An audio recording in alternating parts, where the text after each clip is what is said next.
Sorry, everybody. Welcome to Ministry Mondays with Meg. I'm Meg. Apparently, I'm having a delay. Welcome to the show. I'm Reverend McBiddle. You watched the show before. You know who I am. Let's just get to it.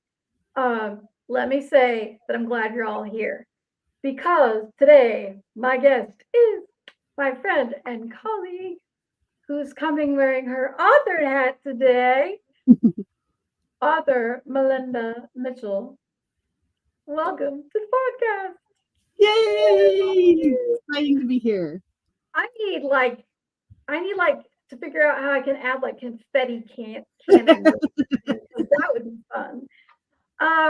So folks, she's here with a purpose, not just because she finds it fun to hang out with me. Although, if you haven't done your episode yet and you know who you are. Anyway, so can I just say that this is Melinda Mitchell who has published her very first novel. Yay! Next of kin. I told her before we started that I had to stop reading because I was afraid I was going to blow it and give it all away. So the hope is that Next of Kin is book one in a series of many. At least I think 4. That's what I'm planning. 4 books. Okay, so for folks who may not know you, and 1, where they've been, and 2, don't know about the book, so then B, where have they been? Tell everybody about a little bit about you, about what you wrote. Yeah. Most of you probably know me as Reverend Mindi Welton-Mitchell. I'm the executive minister for the American Baptist Churches of Wisconsin, but my author name is Melinda Mitchell, and I write science fiction and fantasy. And this is my first published novel. I do have a short story that's out. And of course, with my brilliant co-author, Paul Schneider, some of you know we have co-written 3 papers for the American Baptist Theologians Conference. 2 of them have had to do with science fiction and fantasy, specifically, and intersections of theology. So that's kind of exciting. It's very fun to weave in interests like this and hobbies and passions into something like a novel. So Next of Kin is a retelling of the story of Ruth in space. It's a space opera. So think of, Star Wars, that sort of thing. But honestly, Next of Kin is probably more in line with Firefly. If any of you are fans of Firefly, you will recognize kind of the, being in the backwater part of the galaxy, the use of technology, the post-war kind of themes that are in Firefly are in Next of Kin. And so I'm excited that this book is coming out and being shared with the world.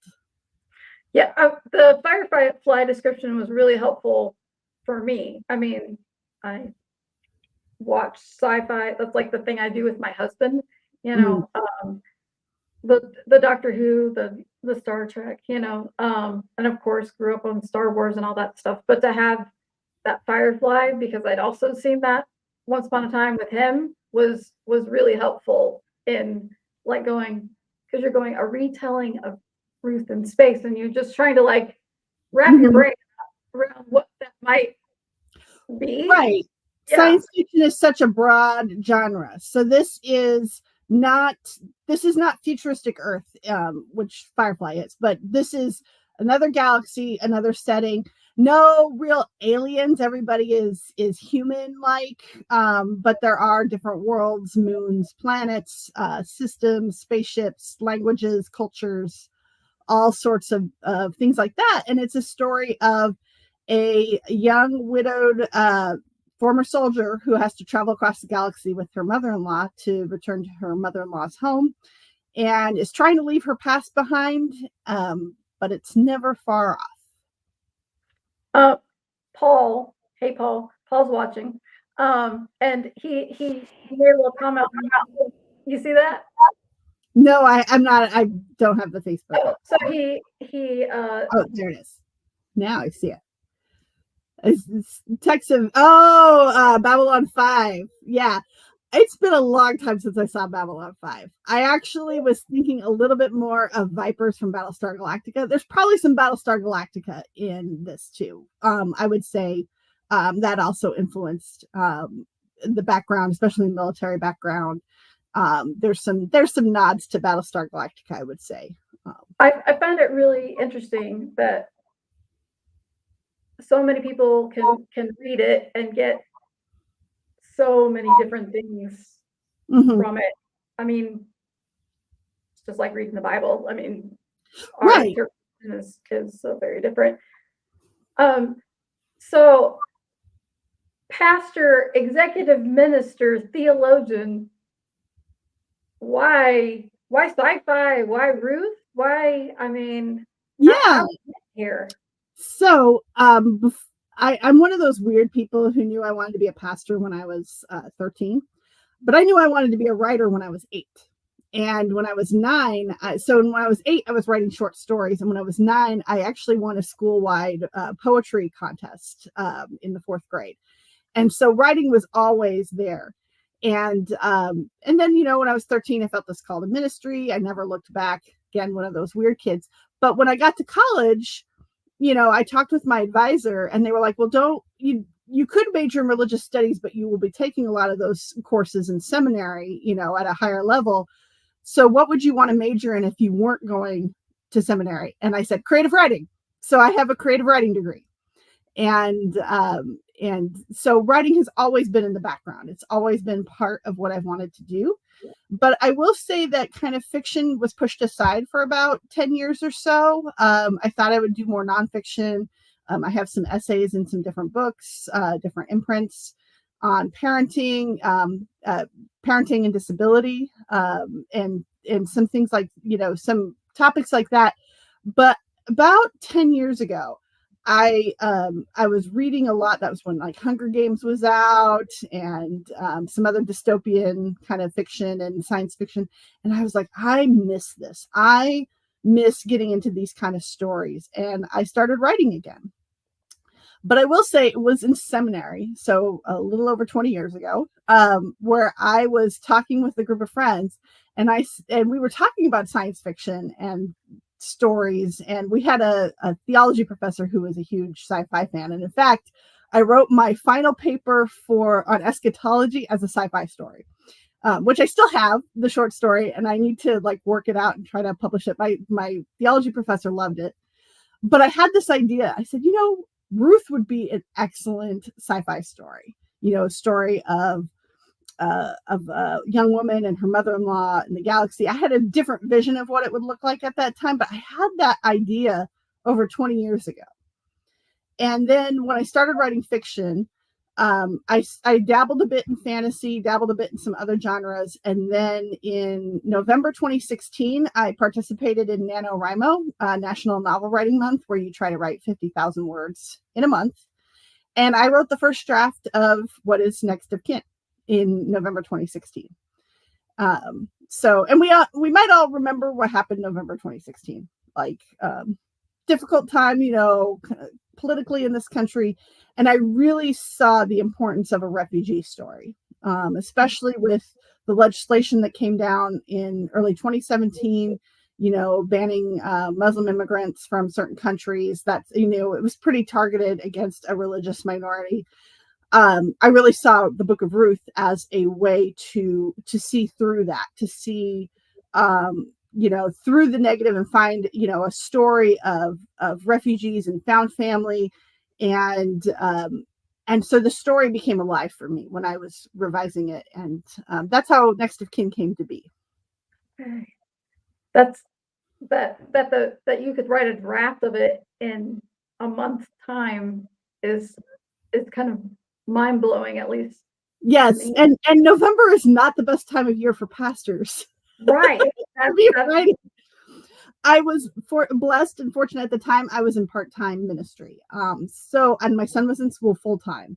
So I did have time during the day to write. Like usually I usually worked Sunday through kind of Wednesday. And so Thursday and Friday were more writing days. So that helped at that time. It's been much harder to do NaNoWriMo ever since, but because I've been in full time since then. But I really saw this as an opportunity to tell a story. And one of the exciting things is when I was in college in my creative writing class, I actually took a class that was both in the religion department and literature department on C.S. Lewis, and learned about how C.S. Lewis was worried that the children of his day were kind of losing touch with the ancient myths and mythology, and also with the Christian story. So he wrote the Chronicles of Narnia to give children a mythology for their day. And then I learned that George Lucas was influenced by C.S. Lewis in wanting to give a mythology for his day, but he was more influenced by Buddhism and stealing from Japanese samurai shows and created Star Wars. And so I thought of myself in this kind of, I mean, not to like put myself on a pedestal with them, but in this vein of wanting to share the stories, our ancient stories, in a new way. And especially thinking about people who, you know, have left religion, want nothing to do with religion, but here's something, what values do we still have from those stories? And obviously for those who are still in the church, this is going to be, you know, a fun story where those intersections happen, but also for people for whom, you know, they don't want anything to do with religion anymore, but maybe have some value in the stories that they were brought up with. And maybe finding, you know, how can we tell these stories in a new way? So that's sort of the impetus for writing Next of Kin. Plus it was really a fun story to write. So that was 2016? So November 2016. And yeah, there's been 7 years. Okay. Yeah. So what's that? Was it more finding a publisher? Was it? So it's writing is hard work. and I made a lot of mistakes early on. So I wrote the novel, I revised it, I had a couple of readers read it over, and then I started querying with literary agents. And my first query resulted in a full request, which is huge. And it was from a big name literary agency. So that kind of like, you know, gave my ego a boost a bit. And I thought, I've got something here. And so it was rejected with some comments about that to help me to revise. And then I kept submitting it, but I kept getting either rejections or I'd get a request to do a revise and resubmit. So they saw some potential in the book, but they thought there were some structural issues. There were some character motivation issues, and they were right. But the problem is when you get so much input, then you start trying to write the story for other people. Mm-hmm. And so it really started becoming kind of messy. And then I sat down, so that was 2017 is when I started querying. It was 2019. I sat down with a literary agent who I knew, who was a friend, who said, this is a great story. I wouldn't know how to sell this to a publisher because I wouldn't know where to put it on the shelf. You know, when you are going through the publishing process, literary agents want to be able to talk to editors of publishing companies and say, okay, this goes in this section of Barnes and Noble. Like basically think of the bookshelf and where it's going to go. And this story, while science fiction has a lot of elements of women's fiction, it's very centered on women. It's also got, you know, sometimes I would query it and say it's a retelling of Ruth. Sometimes I wouldn't say that because I didn't want people to just mark this as Christian fiction. So it was hard. So I talked with this agent and she said, you know, you're going to have a better luck with a small press, not one of the big publishing companies, but with a small press. And you don't need an agent for that. But a small publisher will be able to sell your book. You'll still be able to do it through independent bookstores and online. And they will have a better vision of how this book can get out there. So I started querying small presses. And in 2019, 2020, it was before the pandemic, I had worked with one small press. They had a different vision of how the book should look, different editorial vision, and I ended up deciding not to go with them. The second press I signed with in 2020, and we all know what happened in 2020. And in 2021, the press closed. and that was really hard because I'd worked with a great editor, really had shaped the book to where it, was a much better book, and it closed. So then I tried a couple more small presses. I tried a couple of agents again. And sometimes you get to a point in the process where you decide to shelve a book, where it's like, this is not the right time for this book. This is not the right place. So you put it on the shelf. It doesn't mean it's dead. It just means it's not, sellable right now. So that's what happened. And I was, somebody on one of my Facebook friends had a similar issue, was posting about it. We were commiserating in the comments. And then a mutual friend said, hey, tell me more about this book.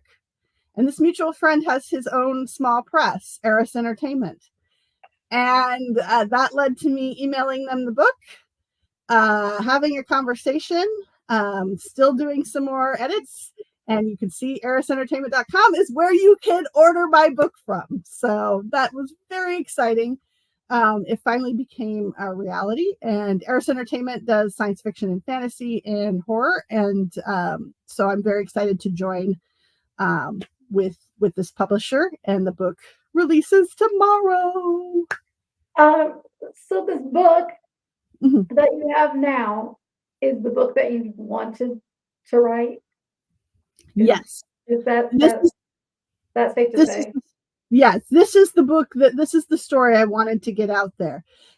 Editors help you with shaping that and help you get some of your facts straight and help you think through things, because sometimes I can be a big picture person. And, one of my editorial comments was like, you're thinking cinematography, you're thinking the big Death Star explosion.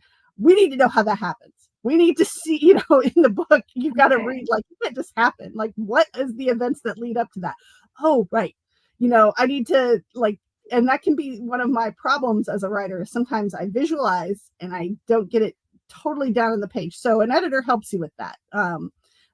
Because sometimes your reader friends or, who are reading with you won't ask all the same questions. And I had actually been through an editorial pass before with my previous press, but my current editor was really good about getting into those details. And at first I was kind of frustrated.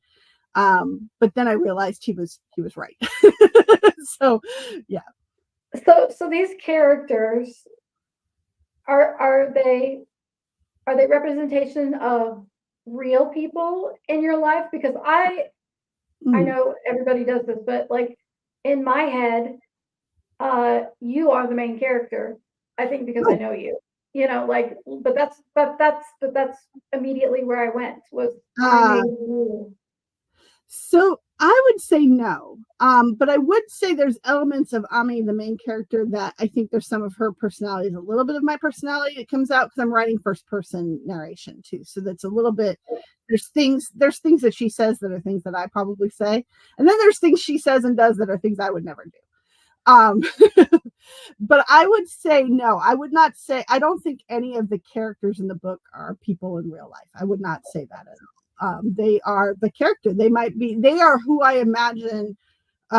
So the Naomi character is how I imagine the Naomi character in this setting, because it's different than the biblical story. There's some things that are changed, some elements, but it's how I imagine her. The Boaz character is how I imagine him in this world, in this story.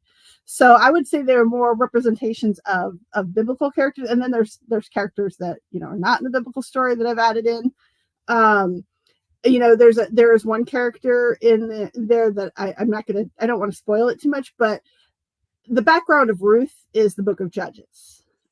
Especially in Christian Bibles, in Hebrew Bible, Ruth is with the writings, but in Christian Bibles, we placed Ruth between Judges and 1 Samuel, sort of as a palate cleanser, because Judges 21 is like the most graphic, horrific chapter in the entire Bible, pretty much. So one of the characters is dealing with the trauma of Judges 20 and 21. It's not on page, so you don't have to worry about that. But you get from the, it says that this character witnessed a lot in the war. And if you know your story, you'll know that they witnessed some pretty atrocious, awful things. And they're based off of somebody from the end of Judges. So that's where I went more for the writing of this story. I think for me it was just easy to do that because if somebody actually has met you in person, you are so tall, and Yes, her height is my height. I did make Ami's height my height because it's easier for me to write. So I don't know. I was just making you former military, so whatever. Um, Yeah, no, I did make her height my height because then it's easier for me to judge how to, yeah, it's easier for me to judge space and like how this character will move and like, when they get injured, how it will feel, like that sort of thing. Yeah. right. I mean that makes sense. Um, so I told you that my kiddos had a question for you about your whole writing process, about how you name places and people. I mean, obviously with the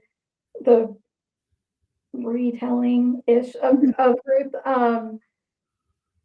you've got biblical nods in there that you pick up and you're like, I see it, and you really and I find myself smiling at those, when you pick up those, but like how do you name planets and Mhm. all of that? How do you do that?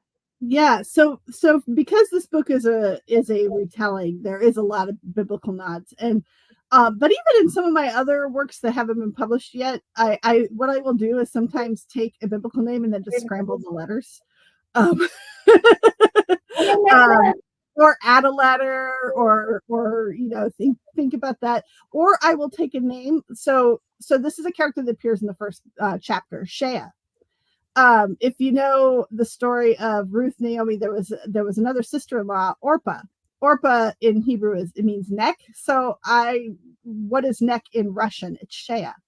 And so it made sense for the culture that Shea is from, that would be a name. Like if you read the book, you'll see like that would obviously be a name from that culture. So it worked really well. So sometimes I play around with language with, I mean, is a variation of Ruth in Spanish. I changed the spelling a little bit.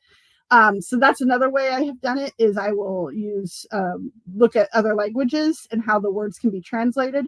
I do that more. I don't use a random name generator, although I have sometimes will go into like baby name to kind of generated to Yeah. see, and especially when I want to name in another language to see how it sounds or feels that would fit the culture that I am, because I'm making up a culture in the story, but I Sure. wanted to have nods and elements so that people recognize things in a way that's not appropriate. Obviously, don't want to appropriate, but you want to bring in the diversity that we have on Earth into the worlds that you're building. And so, Awesome.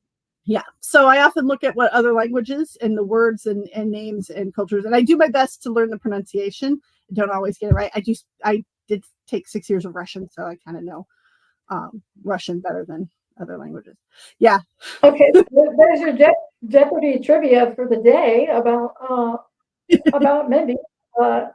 6 years of Russian? Yeah. Da, I should say. But I have not spoken it in a long time because I went to college and there wasn't Russian class in college. And then, in Alaska where I grew up, Russian's a good second language to have. It's not really in the rest of the continental U.S.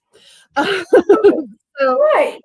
and over the years, I've had some German, biblical Greek, 8 weeks of Spanish. So my languages all get mixed up now, but I can still read the Cyrillic alphabet. Still, especially if I hear somebody talking, I can sometimes pick up, and if I read, I can understand. So I go to Russian a lot for names and places and stuff because I know the language. But That's very cool. mhm. I like that. My youngest likes to do things like that. Is like, oh, I like what this means and this, and Yeah. play around with And that. you can So also think of like, what are some, so in some other languages, you might have, I'm trying to think of there might be a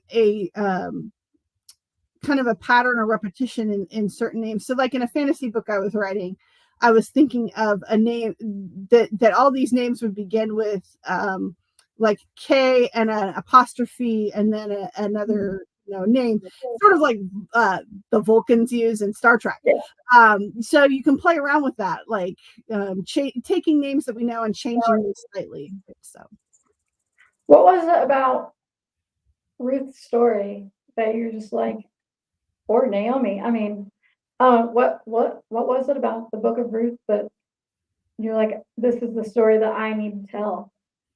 yeah, I think it was really just the women centeredness of the story. It's two women. Um, mother-in-law, daughter-in-law relationships are always fun.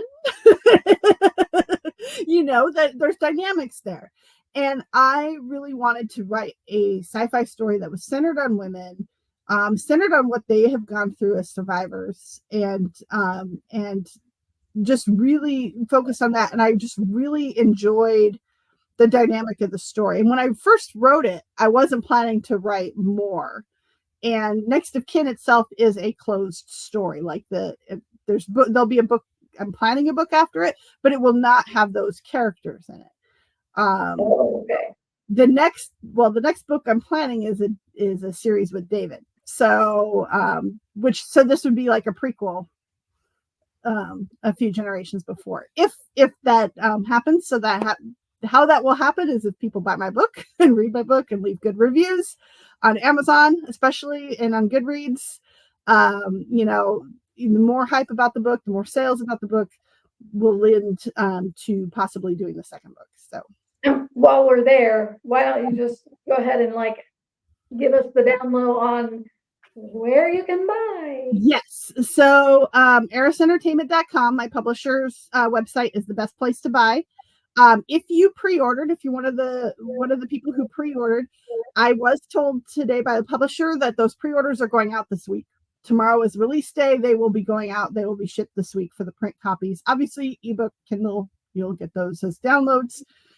You can also order it from Barnes & Noble. So you can go to barnesandnoble.com and order it. You can go into the bookstore. What I would suggest is look it up online and then go to them and say, hey, it shows that you carry this book, but it's not in the store. Can you get some copies in the store, or can you order me a copy? But you can also order it direct from them. And then Amazon has Kindle right now for pre-release through tomorrow, and should have the print soon. The other thing you can do is go to your local independent bookstore. I really like this idea. Go to your local independent bookstore. Say you want to order this book. You can show them the listing from Amazon or Eris Entertainment or Barnes & Noble. They should be able to find it. Ingram is the printer for most books, and so it's listed. They should be able to find it. Another thing you can do is your local public library. Request the book there. That's a great option, especially if you are not sure you'd want to keep the book, if you're not somebody who keeps books, or you don't have the money. Library is a great way, and it's a great way to make sure the book gets shared beyond you. So those are the ways to order the book. How cool it'll be to like have the book and then go, okay, now sign my and to be like, I know her, Yeah. Here, let me text her. Yeah. Having you on the shelf and all of that, taking your picture and going, look what I found. Yeah. So those who watch this show who are related to, who know about American Baptists, Space for Grace is coming up in April, and I will be there. And I will bring copies with me. I just sent an email this morning asking if I can do a signing. So I don't know the answer to that question, and I don't expect to know the answer yet, but I'm going to bring books with me. So awesome. Wait, we were talking about another podcast. You said something about you did another podcast? Or? Yes, I recorded a podcast. It's called Writers Not Writing, and it's produced by Not a Pipe Publishing, which is another small press, and it will go live 9 p.m. Pacific tonight, so midnight Eastern. So I'll be sharing it tomorrow. But I was on Writers Not Writing on Saturday and had a blast with Benjamin, who's the producer of that show. And we talked about a lot of things we do when we are not writing, what distracts us from writing. So it was kind of fun.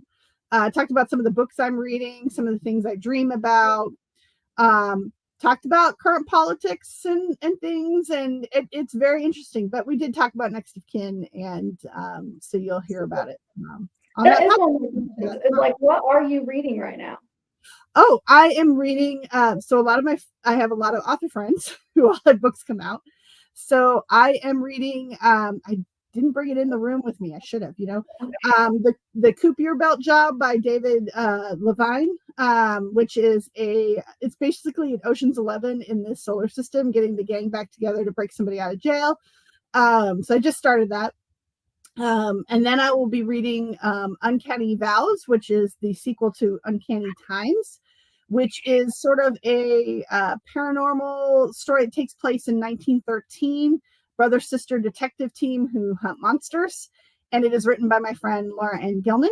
And so her book just came out. Yeah, it's awesome. So I'm reading those right now. I did just finish reading Patrick Stewart's memoir, Make It So, which is really fun. If you are a fan of Patrick Stewart, it is a good book. And he talks about some of the mistakes he's made in his life, and is pretty honest about places where he's gone, he's married 3 times, and he talks about, mistakes he made in his previous marriages. And he talks about things he regrets, ways that he acted towards others. But I think it's a very candid, real memoir about life. And so that was fun to read. And then I have a lot of my to be read pile is huge. I was gonna say, if somebody's ever looking for a book to read, just ask Mindy. I've got lots of books. I've read a lot. I still have a lot to read. So I mean, occupational hazard, but also like I think that's one of the great things about having a job where you are people that you just like have conversations like this. Like, what are you reading? Yeah, and I do read theology. I do read books on church, adaptive change, church today, all that kind of stuff, because I do need to read that for my role. But I also find there's so much. This is why I wrote Next of Kin. There are truth in the stories that we, when we read fiction, we learn more about ourselves. And that was the paper that Paul and I co-wrote about The Future Is Now, about, thinking about the future of religion through near future science fiction, and what does it teach us. And what we discovered is, in looking at kind of mainstream near future science fiction like The Expanse, Firefly, and some other shows, we see that there are clergy, there are religious groups, there's still congregations, there's still people seeking spiritual, they're still searching for God.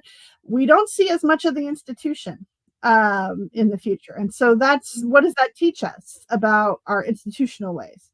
And I think that's very fascinating. As somebody, I often go into my churches as a regional minister and say, I represent the institution and I'm skeptical of the institution.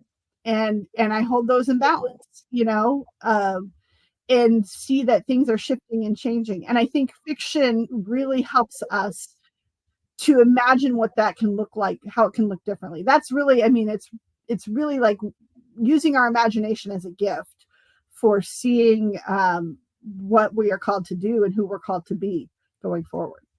What did you learn about yourself in this process? Oh my goodness. I didn't warn you about that one, but that one just like, you didn't tell me you're going to ask that question. That's a good, I think what I learned is, especially in writing and a book that's been in process for 7 years, I've learned that I'm stubborn. I've learned that I like to complain a lot and say, I'm giving up, I'm never doing this again. And then I get back to it. I've learned that one of the things I've really had to learn, and I think it's very interesting, is, and this is something that pastors have to learn and writers, is how to take constructive criticism well, and how to let go of what is not constructive. When it's not constructive, it usually is not about you, in both writing and ministry. Amen. It's usually, somebody is, when somebody says something horrible about your book in a way that's just demeaning, and it's about them. It's not about you in the writing. When somebody says, this doesn't work for me because of this, you pay attention and you go, okay, this didn't work for them. Why? And it might be, Same thing in a sermon. Like, if somebody says, I didn't understand what the point you were trying to make, you'd want to pay attention to that. That's not oh, you're a terrible pastor, and it's okay, something disconnected here. It still may be the reader or listener's issue. It may not be mine, but I want to listen and pay attention to that. Or if somebody says, what you said really hurt me, you want to pay attention to that. It still may not be your intention, but you want to, it takes some kind of stepping back and going, okay, this isn't really about me, but what can I do better? And really, and I think sometimes that's hard as a pastor to do. I was in pastoral ministry for 20 years, and it's hard as a writer to do at times, to take that step back, but you learn from it. You learn from that process, and you learn, okay, I need to change my sermon approach, or I need to change my writing approach, or I need to, one of my biggest problems probably in writing is world building, in terms of, I see the picture in my head, I got to get it on the page. I got to ground the scene. I got to make so people will see it. And obviously readers, we're all going to experience it differently and see it differently, because we imagine, it's the same thing when you read a book and then it becomes a movie and you go, that's not how I imagined it. Well, that happens, but you want to give them something. And if you don't start in with anything, you have to ground the scene. So that's something I'm still learning and still working on in my writing process, because I jump right into the story, into the action and plot, and sometimes forget, no, I need to take a step back. Same thing with the sermon. You got to give a little bit of background. You got to give the scripture background. Do you ever create like an actual physical visual of what you're So in fantasy, I've drawn maps. They are very terrible maps. I've drawn maps to get myself, thinking of that. In sci-fi, I actually did have to. There's I don't want to give too much away again, but there's a scene where I actually did have to sit down, sketch out, like, okay, how would the ship look? How would the fighter planes fit in here? What is this? And think about, like, okay, I've seen Battlestar Galactica. I've seen, all these space, Star Wars, Star Trek, Babylon 5. It's been years since Babylon 5. But, all the shows I've seen, and think about, okay, how does that work? All right, so how would it look in this universe, so that I can describe it? Like, I'm still not getting down to like all the dirty details, but enough that the reader can picture it and move forward. So I will sometimes do that. Like I said, writing Ami and making her my height was easy because then I can just, okay, this is like, when she has to, she's thinking she might have to duck through a passageway on a ship. She's remembering how it was when she was a soldier. And I can imagine that because I have been on airplanes where I've had to duck. my spouse, who is taller than me, has to duck a lot. So those are the things I think about. Yeah. And I think you do a terrific job in just giving us a visual. Like, you can go there in your head, just simply from, again, not giving too much away, but going from like your bunker where you're safe to going from your ship where you're headed to your next destination. And when you're talking about like the food, the difference in the food, and you're picturing like that horrible, that they were having this might be truly horrible if we were eating it, but because it's this much better than this, you can go there. And I think you do a great job with your description. So, like, folks, get the book, read the book, share the book. I'm excited to go and finish it.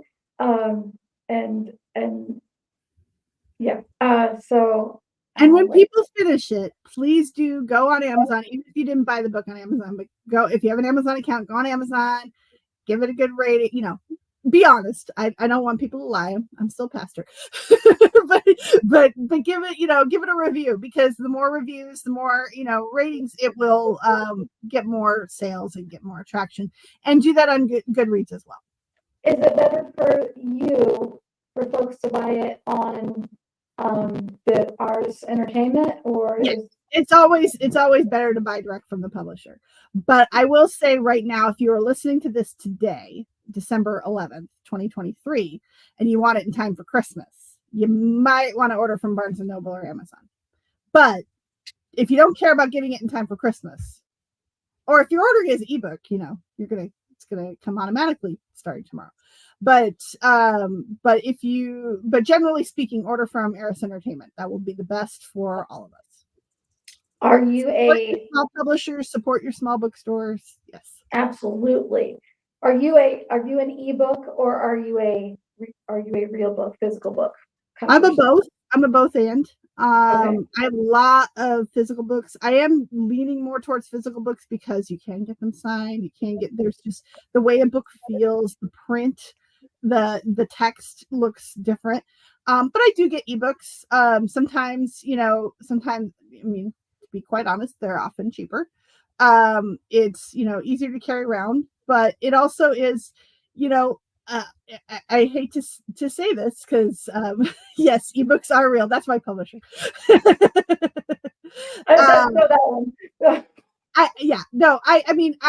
Ebooks are great, and I do have a lot of ebooks, and I read both. And I do like the ebooks because it is easier to find, especially if you're looking for a scene or especially my nonfiction highlighting, finding stuff. It's much easier to find, but I also love having the physical book. So I'm a both and. Okay. So for those who are, whether you're listening or watching, Mindy, if you want to send me the link to your other podcast, I will. Yeah, that will be out tomorrow. So yeah. And we'll make sure that we put your Eris Entertainment, anything else that you come up with. I'm happy to share it. Paul says, oh, plus copy paste for quotes. Yeah, Paul, I get that. Copy paste for quotes for your ebooks. But I prefer most of the time to have the physical book. Like if it's something for school that I don't think that I'm going to use again, probably, then I'll go ebook. But I like the book. I like and the idea that maybe I will meet the author someday and sign it, kind of thing. I think there's an app now for Kindle. I've seen something where you can do digital signatures, so you can still collect signatures for your books. Yeah, I've seen that somewhere. And the other thing is I can also make bookmarks and I can sign them and give it to you, and you can have something goes with your ebook. But yeah, I think there might be an app now because I saw somebody in a signing who had that. And I was like, oh, that's very cool. They buy their book now, they read it, they love it, they do the review, they bring it with them to Space for Grace, and you'll also sign it. Yes, absolutely. I will sign them at Space for Grace. And and that's also the other thing is you can also, sometimes I buy the ebook and I buy the print book, and then I can give the print book away to somebody else who hasn't read it yet, and I still have my copy. You can always do that. This is just like incredibly exciting. I mean, going you in this whole process and then this thing that you have birthed is now like I have seen the whole thing and other people have finished the whole book and it is coming, it's very exciting. It's very exciting. I've been very nervous going, I hope people like it. So far I've heard good things, so that's helpful. But so I'm excited to finish it up and do all the good reads and all the things to just like be like, hey, listen, my friend read a book and it's fantastic. So when we're looking for this book, we look under sci-fi, we look under sci-fi, science fiction. Look up Next of Kin, Melinda Mitchell. Unfortunately, Next of Kin is a popular title, and Melinda Mitchell is also, there's some other Melinda Mitchells out there. But if you look up Next of Kin, Melinda Mitchell, it's the first book that comes up. I'll find links and put them in the show. Yeah, we've got links. There's if you actually go to my website, melindamitchell.com, click on books at the bottom, I have links to Eris Entertainment, Barnes & Noble, Amazon right there. Okay. Cool. So I know you've done the show before and answered the question, but I'm still going to ask the question about joy. Oh yeah. What's the thing that brings you joy? Oh goodness. I mean, I love reading a good book. Mm. Joy right now has been so my family, we do Advent at home every night, and we turn electronics off, we light the candles, we do a little devotional. And my son AJ, some of you know AJ, he's autistic and nonverbal. He loves Advent and Christmas, but he really wants his chocolate, and he has to wait till we're done with the devotional and sing a couple songs. But we have this nice, like, cozy Advent time, and Mm. I love Advent more than Christmas. I just like that kind of the ritual of waiting and the lighting the candles. So it brings me a lot of joy because we do more family things. Yes, some of you also know my spouse is a baker and pastry chef, and I said, "Hey, what are you going to do with those 6 Granny Smith apples that are just sitting there?" And he made a pie. Um, he'd been planning to do it, but I kind of pushed him to make it yesterday. So it's baking season in our house, and it's cozy season. That brings me a lot of joy, just spending time with my family. It's fun. My husband and son. So when someone asks you run into somebody and they say, um, what is Next of Kin about? What's your brief? Like, do you just say it's a sci-fi retelling of Ruth? How would you, we So, meet and you're like, what's the yeah, book yeah. So if there's somebody in the church world, I'll say sci-fi retelling of Ruth. about? If they are in the literary world, I'll say it's a women-centered space opera about a young widow traveling across the galaxy with her mother-in-law, and that usually is intriguing too. So to people, Okay. yeah. And it's a book that really is for anyone, Christian, non-Christian, Right. you It's not really, know. I mean, I would say there is an element of faith that's part of Ami's journey, but it's not meant to be a religious book. It's not, Okay. it really is meant to be a story about how do we make meaning in terms of horrific loss. And especially I think Mm. coming out of the pandemic, coming out of whenever whatever's going on for people's lives, it's how do you move forward, how do you make meaning, how do you and not totally letting go of the past, because I think that's, I like, again, don't want to give too much away, but that the past always stays with us, and so how do we make meaning of that and carry it forward. It's also, I think very strongly kind of an anti-war, anti-violence book, even though there is war and violence. I think it's also a story about found family, and I think that really appeals to a lot of people these days. So that's what I hope people find from it is a sense of hope and how to start again, or how to make meaning when you have suffered horrific loss. I think that's perfect. I really do. Um, Even though I haven't read the last couple of chapters still. I think that's a perfect description of the book. But again, I am biased and I'm okay with that. Um, so um congratulations, first of all. Well, thank Congratulations. you. Thank you so much, Um, Meg. this is so exciting. And thank you for doing the show again. I know, like, you try and keep up with Paul, who has been on the show. You know, he was actually in the last episode. Yeah, he Um, was on a couple weeks ago. Yeah. yeah. So I'm grateful for you and your many ministries. And um, I hope that folks will go and pick up, Yes. order Next of Kin, Please, and please we'll, buy Next of Kin. And I also think it's a really good book if um it's the kind of book that you can give somebody who maybe is not sure about religion, or has left and stuff, but it's also the kind of book where if you are somebody who is not religious but you still have religious family members, you can say, hey, this is why I like science fiction, and give it to them. I don't yeah, know.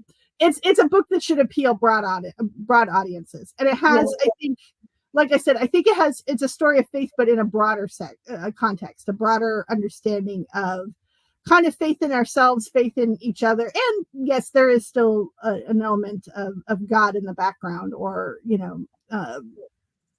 some sort of universal force that binds us together. No, I agree. I agree. But it's, So yeah. thank you for doing this, and I'm excited to see it just take off, and for the next book. Yeah. So I'm working on the next one. We'll see how this one sells, and everything, and hopefully this will be a series. That would be. Yeah. I think it's just lovely and brilliant. So, folks, thanks for joining us here with author Melinda Mitchell, also Reverend Mindi Welton-Mitchell, executive minister of the great state of Wisconsin. And yeah, so proud of you, and congratulations. Thank you. And thanks for letting me share this, because it's been on my board since you told me about it. So yay! Yeah, thank you, Meg. Thanks for having me. Yeah. Yeah, and for everybody listening, watching, put all the fun links in there, to all the places, and go buy the book. Yes. Christmas presents. So yes. Again, thank you so much, and thank you all for watching and listening.